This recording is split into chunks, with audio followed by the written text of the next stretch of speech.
Tell me, baby, are you wet? I wanna get you wet. Tell me, baby, are you wet? I just wanna get you wet.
Tell me, baby, are you wet?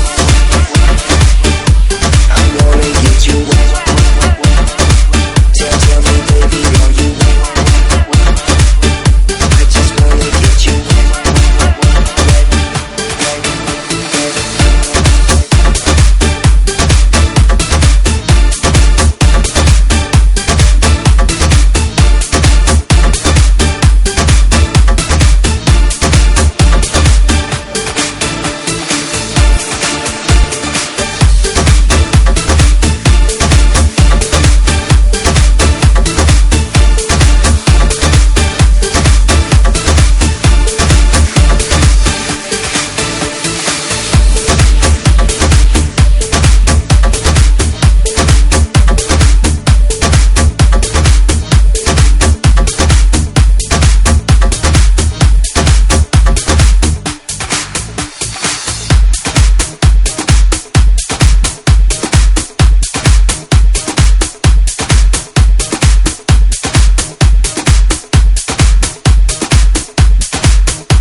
You ready?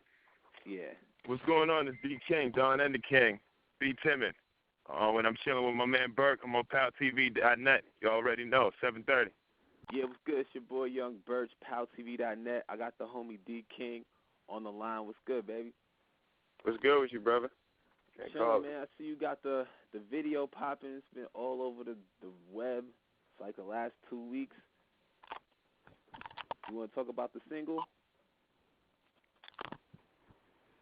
Hello? Hold on, brother. Yeah. I lost you for a second. Say it again. I said you got the video all over the net for like the last 2 weeks. You want to talk about the single? Yeah, it's really the buzz record. It's like it's a shot. It's kind of like a warning shot, but kind of like it's a record that I made called Be Timid, where I just wanted something that kind of stated what I was going to say. I'm coming out saying I'm the best rapper ever, which is kind of like the boldest statement I ever heard. And I wanted people to want it with me.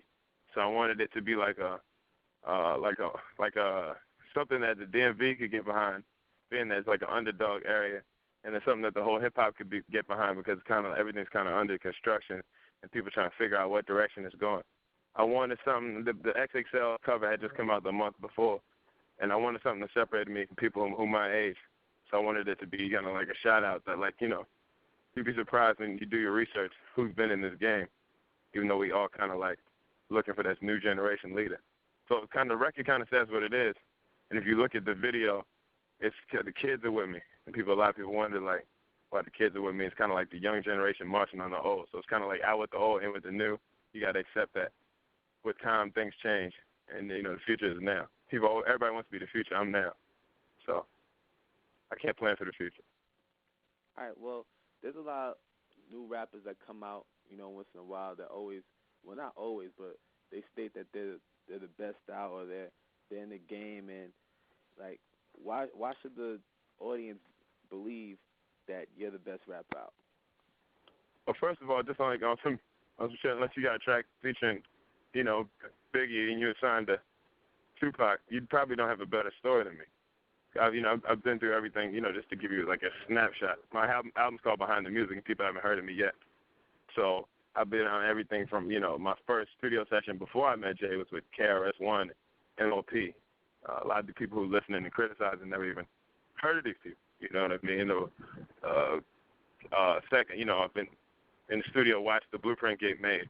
I've done yoga with Russell Simmons, picked his brain, sat with some of the OGs in the game, like in the game on the other side, you know, the between the lines. There's so many different things.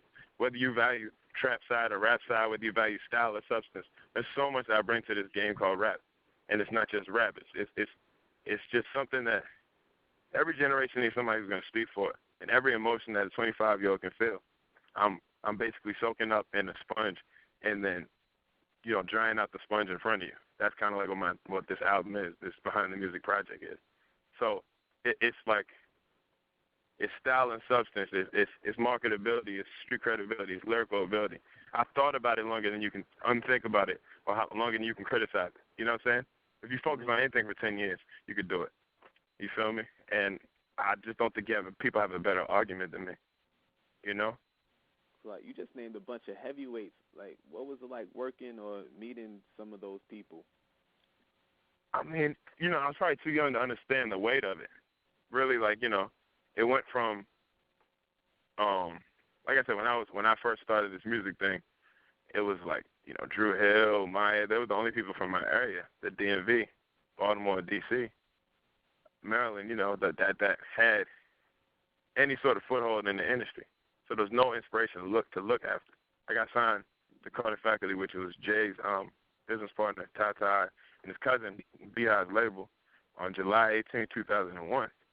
You know, I ran with Beanie Siegel's mother before then on a management company called Black Friday Management. That's how the whole introduction happened. And basically, you know, I didn't understand the weight of it because it went from Jay being one of my favorite rappers to meeting him and running with him and just being associated with the whole thing and watching the music get created and making music at the same time to just moving 100 miles per hour. Next year I'm at the Mix Show Power Summit with Raekwon and Wah and the Clips, and you know, I'm 17, 18 years old. You know what I mean? So it's like all this stuff is going on early, and I never had time to think about it. You know, it's only now that I'm working on an executive side and I own my own company where I can see kind of like the weight of it and how it's helping, because some, you know, struggle, you can't make up struggle. You know, you can get shot and then tell your PR person, I got shot, and that'll give you 2 weeks of stories. Or you can fuck this cat stacks chick or whatever, what have you, and then that gives you 2 weeks of the story. But you can't make up struggle. This is 8 Mile meets I'm about it, because I was trapping in between the time, too. So I'm living my shit. I went from rapping about it and almost joking and halfway living it to really living this shit. Rappers didn't make me want to do what I did. Rap made me do what I did. I learned the game, the ropes, the between the lines that'll keep you alive, and I'm an OG now, even though I'm only 25. So I just don't think white people have a better argument than me. Youth and experience is a dangerous thing. You know, in politics it equals Obama, and hip-hop equals D. King. I'm the one. All right, so you talked a little bit about your trapping past. Like, how do you go from that to doing something positive with the music? Say it again. I can hear you, brother. Like, you was talking about your past just now, you know, with the streets or whatever. Like, how did you go from there to doing music? I always look at it like, what I look at is a bird's eye view of the game. Even the things I never directly, I talk about it more in my music than I talk about it in anything else, and that probably didn't help me, you know, because this game is a lot closer to WWF than it is like autobiography. Yeah, but like you know, I don't talk about it that much. You know what I'm saying? Like, my speed dial could get me indicted. So what I'm trying to do now with it is kind of, I give people like it's like a snapshot where people look at 2D and they kind of walk through life. It's kind of like a bird's eye view. Not like I'm above you, but I'm seeing everything from like standing back. While I'm in it, I'm seeing it. And so it's kind of like you're in my passenger seat with me. So it's like I'm giving you so many of the drawbacks and the different highs and lows that I've been through, and a lot more lows because I'm from Baltimore. We right now at the murder capital. It's not something to brag about. 10 years ago, I'd have bragged about that. Now I might cry about it. You feel me? And now it just gives you just both sides. You know, what I'm marketing is pain. That's what separates me from the entire freshman class. Because nobody can market pain. You feel me? I'm marketing pain. So I got a record with Trina right now where it's called Just Like That, Putting Your Bottles Up. But this could be after a fucked up week at work, or after a label said, fuck you, you're too nice. I want to keep snapping and whispering until hip-hop wants to come back, right? So, you know, it's like you're dancing, you know, sometimes you're dancing away your pain. You lost somebody. A man got killed in the creation of this project. You dance away your pain. Or sometimes you're being introspective about your pain. But it's always pain music. And I feel like that's the only thing that's missing from this game. People don't know how to market pain music. Pain music is usually boring, or it's too preachy, or it's too emo. It's not emo. It just feels. Mm-hmm. You know what I'm saying? You just feel it. There's nothing you can do about it, you know? So I think people are just going to have to accept it. And if not, I'm going to promote till they accept it. I'm going to piss people off until they pick up the computer or pick up the mouse and pick up the CD, what have you. I'm just going to piss them off with so much promotion and so many bold statements that they want to prove me wrong, that it just happens. So I'm saying it works for a lot of MCs. You know, they just keep dropping material until, you know, mainstream accepts it. Yeah, and the thing is, it's like what I'm doing is, you know, my material is edgy, it's coarse. You could call it hard. You could call it gangster because of what I'm talking about, right? But at the same time, it's not crazy cuss. It's Kanye on his album, and that's Kanye is he's literally one of my favorite artists ever. And like I said, I've got 2 records produced by him, whatever, in the past. But you know, his album has more curses than mine, and people call me a gangster artist. I talk about selling crack and doing this. But the thing is, I can say things in a different way. And so it's like my album's closer to Will Smith as far as lyrically than Ice Cube, but it's more like Ice Cube in terms of the subject matter. Like, I can kill you without using a gun. I can kill you, and, you know, I can, you know, fuck your bitch without saying bitch or fuck. And that's what I'm saying. The creativity of words, making simple words elastic. I'm not talking about using big words. In my interviews, I use bigger words than my rap records, you know. I just find ways to make simple words elastic. So you give me and any rapper 5 words, I'm going to do more with them. So that's just better. You know, if any rapper did what I did, he just got better. So that's my whole point, that I didn't wait 10 years to be number 2. So you can't even put me on the freshman list. I put a rapper on the freshman list because I own my company. And that sounds cocky, but I feel like it's earned, you know? So what made you go that route with owning your company instead of trying to, you know, just get on with the major and go that route? I mean, I learned from the greats, you know? Like, you know, a lot of people follow Jay's ad-libs, Jay's music, or follow this person or that person. I follow his moves. I listen to him. Don't follow me. Follow my moves. And what I did was, you know, what I learned, one of the greatest things I learned from The Rock was that, you know, we was in-house. So everything was like, everything was in-house. You know, Kanye, Bank, Brian Stanley, these people who were working, Young Guru, these are all in-house people. So, the rest of the industry picked from them and made the industry. So there are people who are brand new, and they created a sound. Now everybody's trying to copy a sound. You know, there's a Rough Rider sound, the Casios, the keyboards, and Swiss, and then there was a sound. There was a Murder Inc. sound with Irv and Seven, Aurelius, and then there was a Rockefeller sound. You feel me? And what it did was it made these artists bankable on a you felt like you knew them level. That's why Kanye can still tour today. People still throw up that diamond. You know, it was big. And so what I'm saying is, what I learned was, you know, like creating your own music, creating your own lane. I had no choice. You know, I couldn't call R. Kelly from Baltimore to get on a hook, so I had to create my own hook. You know what I mean? Sometimes I got to be on it. When you put the nigga from down the block, the label, when you go to the labels, and I still got relationships with these labels, they're going to be like, well, you're man from down the block. I can't put two new artists on. So it made me a person who make my own hooks. I'm not just saying this best rapper stuff because I rapped. A lot of people are guest stars on their own songs. So you see songs that, like, go around, like, oh, the nigga will tell you, oh, this artist had this song before I had it. You can't have somebody else's song for D. King because it's so customized, there's nothing you can do about it. You understand? So it's like, it forced me, like, out of necessity, it made me great. Out of the fact that no one's ever been from my area. Doing an interview. Out of the fact that nobody's ever been from my area, it made me great. It pressured me to be great. Out of the fact that I was tired of people when I was young saying I sounded like this person, sounded like that person. Well, if I sing in this and bring melody into this, now they can't say shit because this person can't sing, you know, or this person doesn't take their shirt off, and this person, you know, I basically consciously made myself the greatest. You know what I mean? But it's never forced on record.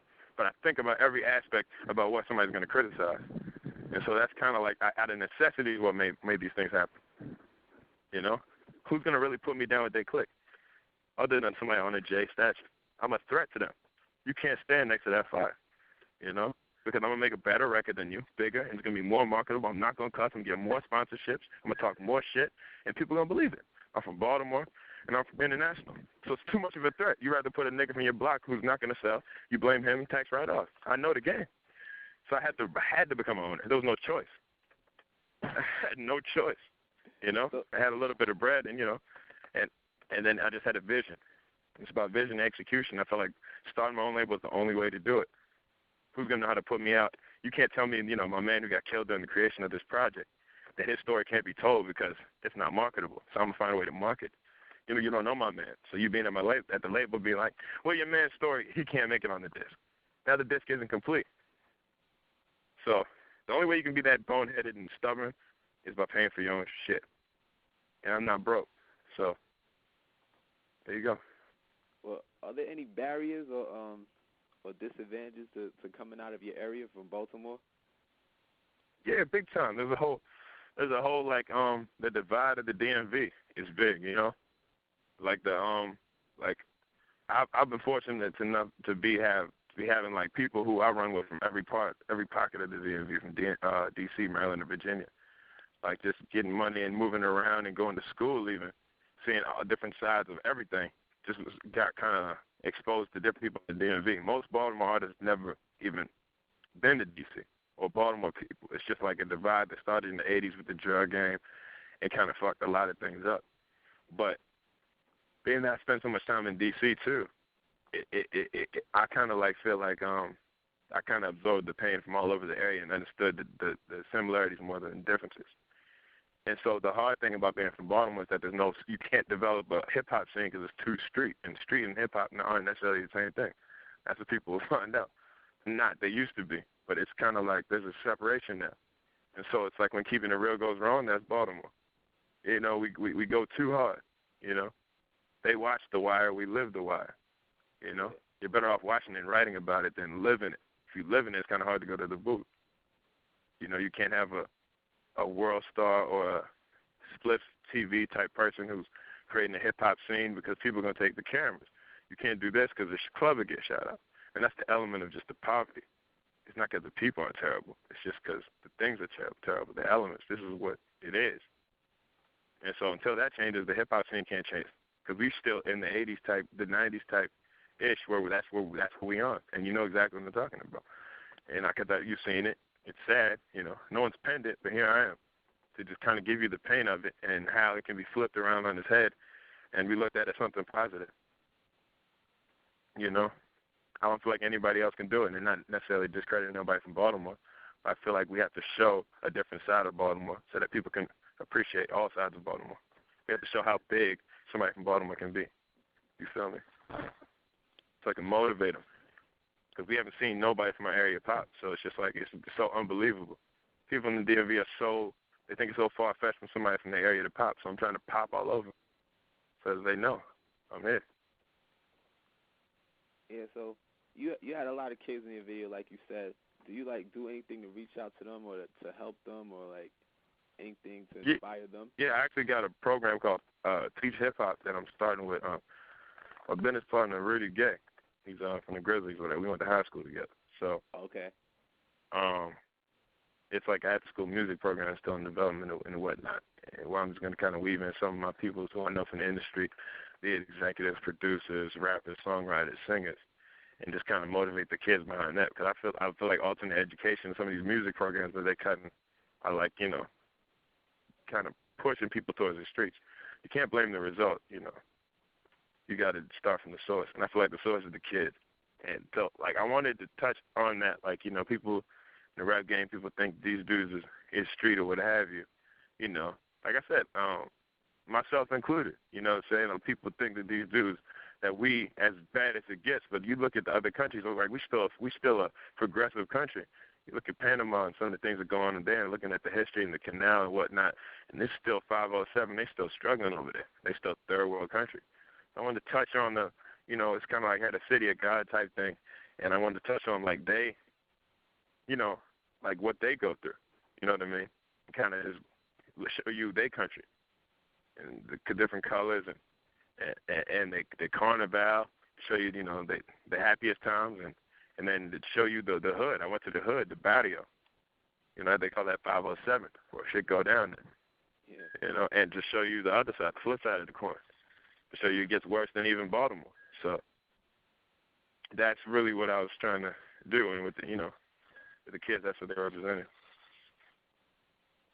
All right, so you've been around a lot of heavyweights in the game, you know, like I said before.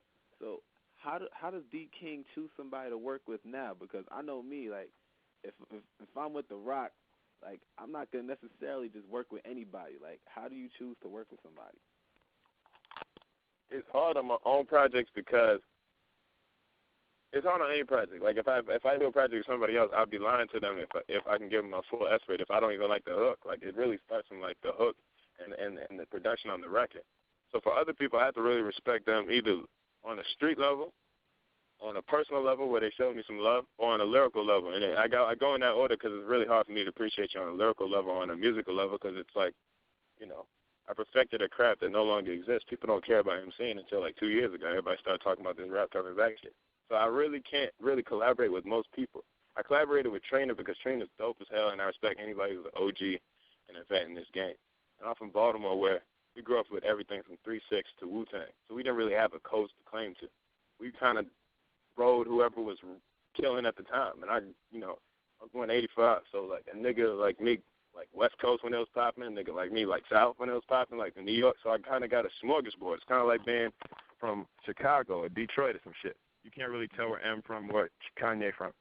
So to answer your question, you know, Trina, it made sense because I put her on a record that kind of felt like What's Your Fantasy to me, the boy-girl response record, or like an up-tempo record that just kind of like have fun. You know, it got the party going. Or like a Shut Up record, her and Trick Daddy. I kind of felt like it was the energy of those old school South records before the South took over, but when I was listening to the South heavy. And then with Snoop, me and Snoop did a record that I literally took him back into an era that he said, quote, you know, it felt like nothing but a G thing. You know what I'm saying? Like, so, I mean, if he went from doing something where it was going to be a 12-bar like record he might have did as a business favor to an 18-bar something where he's excited, he's dancing around, the fatherhood cameras around. It was a real event. I took him back into an element that I think a lot of producers, even his label, might not allow him to go back into because it might not make sense for them. They think about the bottom line. I'm thinking about the way people's heads are going to be moving. You know, everybody from 15 to 40 just loving to hear Snoop in this element. The way his voice hits the track is just right, you know? And so, like, I just try to make people, I'm a fan of music. That's why I get, you know, that I'm a fan of music first, you know what I mean? So it's like you have to understand that, like, when I listen to these records, I'm making a record for Trina. I'm making a record for Snoop. So it's like, it's in the vein of what I would want to hear them on. I'm just another instrument on the track, but I want to hear them. I'm a fan when I'm making it with them.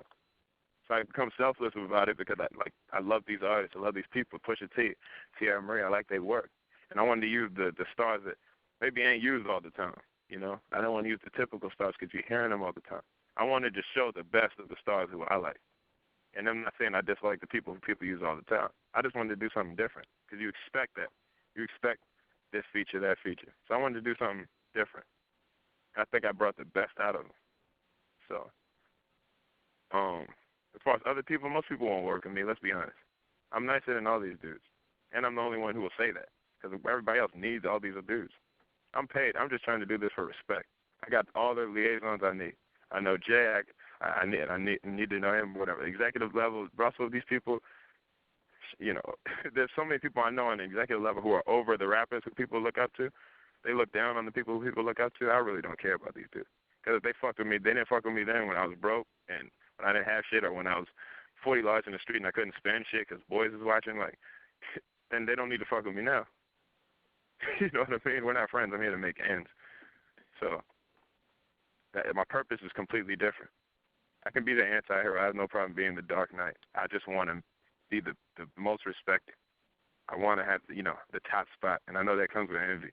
And I know the truth is always met with resistance. I don't expect people to just give me that. So I'm just take it.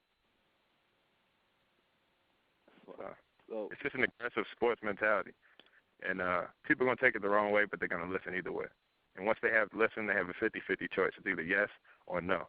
And trust me, they're going to lean towards that yes. So where can everybody find your music? YouTube.com, DKingTV. It's a viral world, so everybody wants to see videos. Be Timid is the video. The website is dking730.com. That has some of the videos as well. You got the link to the iTunes and everything. Be Timid and Just Like That featuring Trina is available right now on iTunes. And the Twitter is twitter.com/dking730. 730 is a crazy word. You got to be crazy to adjust to it. So 730 is not just a movement. It's a way of life. So once again, it's dking730.com, twitter.com/dking730, and youtube.com/dkingtv. Please remember, Don and the King. Trap side, rap side. That's what's up. PowerTV.net. D King, thanks a lot. We definitely learned a lot about you. And we're going to definitely put up those singles on the site. And thanks a lot for the interview, bro. Appreciate it. Look out for that Be Timid. And Just Like That coming soon.